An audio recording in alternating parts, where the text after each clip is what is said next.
Some of the more important aspects of tile maintenance include the removal of tiles at all valleys to be able to clean and remove the debris, reforming any curves to optimize the flow of water, inspecting and resecuring any of your pipe jacks on the roof, as well as soaker pans and J-channels that meet walls. Simple slipped tiles over time can cause great nuisance. The UV rays from the sun can cause your underlayment to erode at a faster rate than normal, ultimately causing it to fail, letting amounts of moisture into your home that will ultimately lead to costly interior repairs. And all of this being reasons why you should select Bordner to perform an intrusive inspection on your home. In many cases, when a home is being built during new construction, builder's grade materials are being used.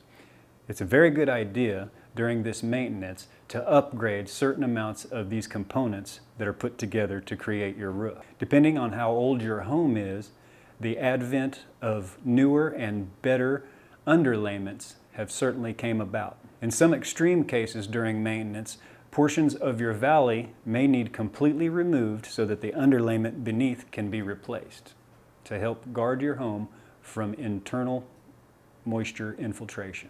In a lot of these instances, subpar materials can lead to abnormal wear and tear and a need for replacement. We also recommend having your snow pans and any portions that may be EPDM on your roof inspected and replaced as needed. In many cases, the soakers on your roof need upgraded to a lead metal to provide more protection for your home.